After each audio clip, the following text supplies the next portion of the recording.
Hi, this is Dallin Wall, the Herb Master once again, and we're talking about the 4 categories of herbs. In this particular video, we're going to discuss the air herbs. These herbs are made up of chemical constituents that are a little less familiar to us. They're called alkaloids and glycosides.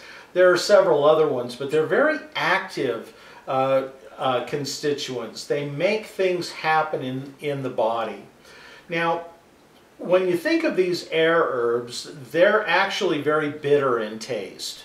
If you think of something bitter that you've eaten before, as I mentioned in the overview video, the tendency is to want to spit it out. It actually draws or brings saliva into your mouth, and then it makes it so that you want to spit that out.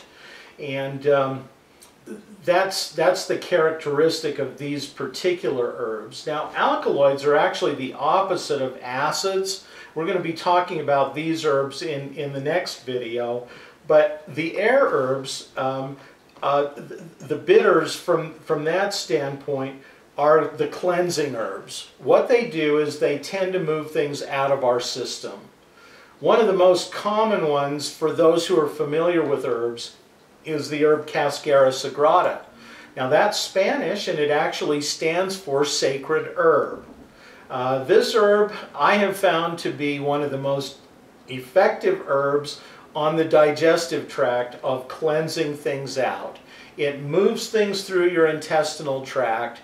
It's commonly referred to as a natural laxative. So it does accomplish that kind of a purpose. So anything that falls into this category would be that type of an herb. A little bit of Cascara sagrada goes a long way, I can promise you that. That's the strong herb in this category. The medium strength herb is lobelia. Lobelia was an herb that was initially identified by Native Americans and then popularized by a man named Samuel Thompson, who's one of my early herbal heroes. He basically said of the herb lobelia that it's the herb with a mind of its own. It finds the place in your body that needs activity and creates the activity that is necessary. This herb is very effective on the upper part of our body in terms of cleansing. It works especially well with the lungs, the bronchial area, the sinuses, that type of thing. It's particularly effective with those. It's also a great herb for the nervous system. It tends to have a relaxing, calming kind of an effect. But lobelia is also very interesting in the sense that if you take too much of this herb, it has what we call an emetic effect. That means it can actually cause you to vomit. If there is something in your system that needs to be cleansed out, it creates that radical, quick reaction. I promise you, you feel great after the action has occurred, but it will have that kind of an effect if your body needs that to happen.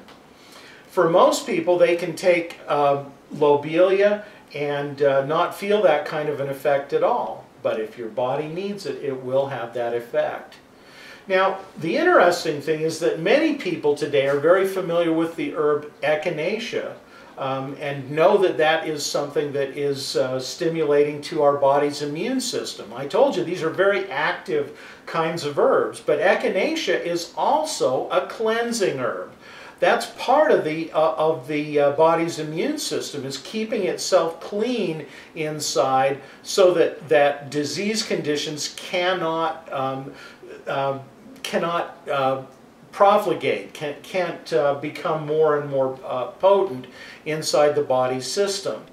The interesting thing, and I've got to share this with you briefly, is that from a natural health standpoint, it isn't the microorganisms like a virus or a bacterium that are really responsible for an illness. Yeah, they're present, but how did they come to be present? They're present because our body has a toxic environment inside which invites these negative bacteria and viruses and fungi to come and have a party, and they do. And when those bacteria and the fungi and the viruses are having a party, we feel miserable, but they feel great. The best way to get rid of those kinds of things is to cleanse them out. Let the body do what it has intended to do. And you probably noticed that, you know, most of the characteristics of colds and flu are to get things out of our system. Whether that comes from diarrhea or vomiting or the mucus coming out through the respiratory system or whatever it might be, these herbs help to assist the body in making that happen. And that's the air herbs. Thank you for listening.